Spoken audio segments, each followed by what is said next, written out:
Hey guys, it's Shelly, creator of the Craft Box. Today we're going to be diving into the summer box.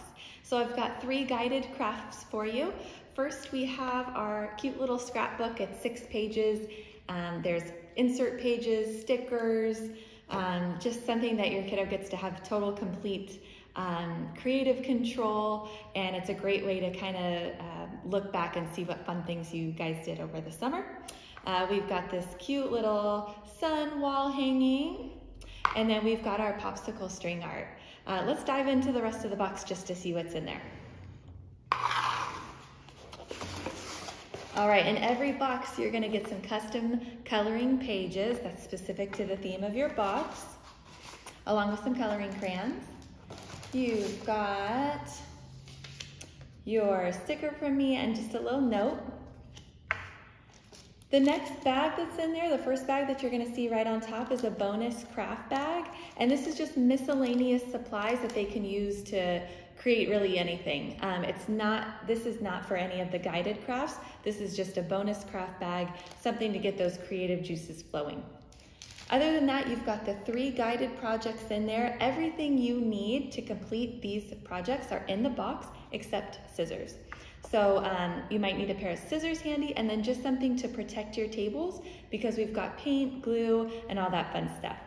All right, stick around. We're gonna get into each individual project next. All right, let's get into our summer scrapbook. So I love the idea of this craft because it's just a way for your kids to document the fun things that they've done over summer break. So this one's pretty straightforward, not a ton of instruction, but there are 6 pages. You've got 6 different inserts, so let them take creative control over this one. They can spread the pages out on the table, kind of mix and match, see what they like the most together. We've got some stickers, paper flowers, glue.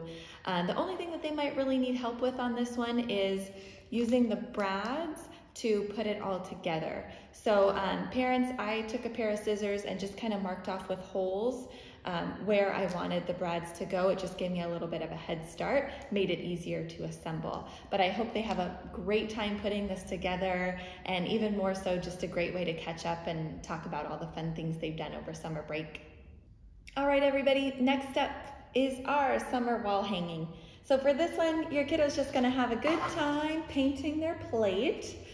We've got 3 colors to choose from. So obviously you have your paint, you have your paintbrush. I put a Q-tip in there only because I decided on mine I wanted to do like a fun little dot pattern on it, just to incorporate all the colors. So first steps first is you're gonna have them paint their plate, and we're gonna let that dry. Okay, so it's possible that in transit your yarn might have got kind of jumbled up or mixed together. So just take a minute to lay them out on your table just how I did. It's gonna help with assembly. So we'll start with the yellow yarn. Your plate should be all painted and dry. What you're gonna do is you're actually gonna flip your plate over, and you're just gonna take the top of the folded yarn.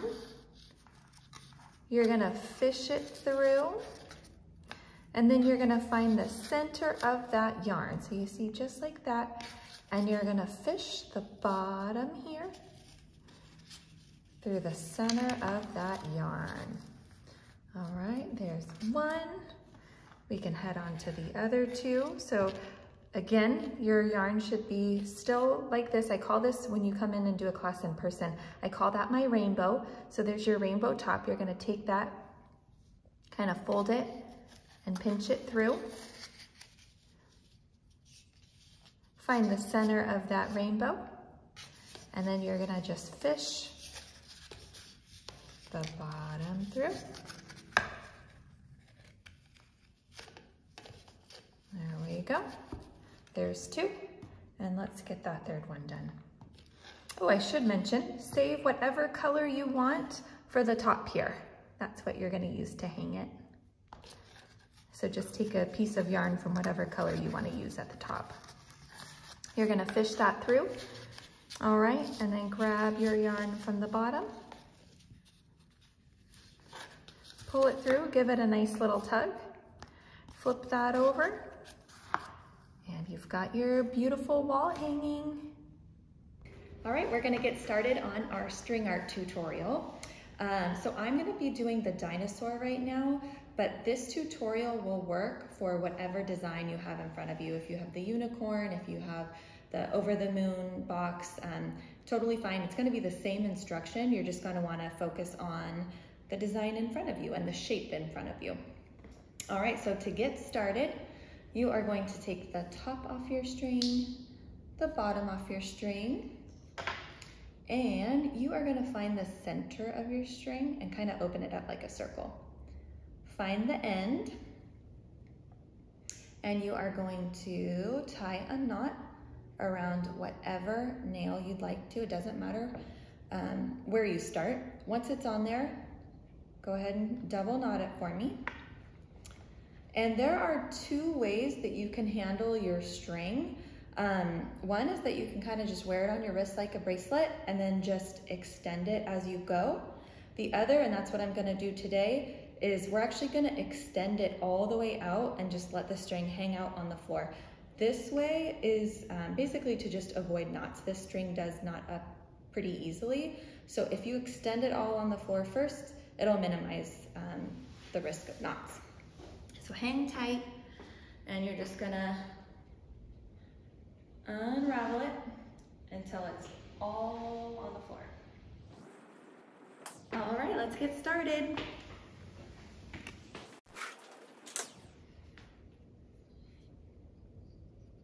All right, so with string art, there is no pattern.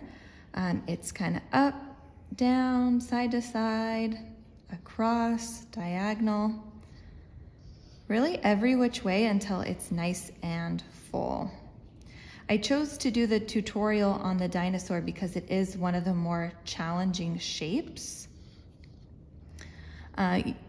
What you want to look out for with this one is just making sure that you don't cross out of the line. So like I tell my kiddos when they're in here, when you're coloring, you want to color inside the lines. It's the same thing with string art. You want to string inside the lines. So we're right here. What I mean by that is you don't want to cross over because then you lose your shape. Okay, so you could kind of focus on section by section. If you want to just focus on this dino's head at first, that's fine. And then we can kind of move down to the neck. Like I said, there is no pattern. Up, down, side to side, across, diagonal. Another little hint for you, or a helpful tip, is that each piece of string is made up of like 10 really fine baby pieces of string. And if the nail head slices it, it can shred really easily. So just make sure that when you're stringing, you're going all the way underneath the nail head. If you need to, you can push down on the string. You can focus on foot by foot, make sure that your kiddo isn't accidentally like crossing over like this. With this one, that's easy to do. So I would recommend that you guys really take your time with this to make sure that you're staying in the lines. I am just gonna keep stringing until it's pretty full. We're gonna fill in the center first before we start our border.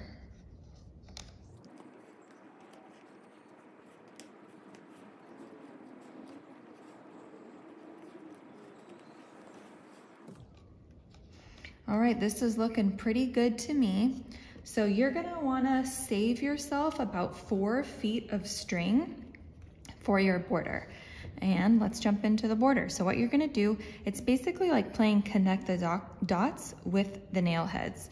So you're going over and back, over and back, over and back. You're basically giving each nail a full hug, connecting the two. I like to do the over and back because it gives it a really nice, it defines it. Really good definition there, so you really know what you're looking at.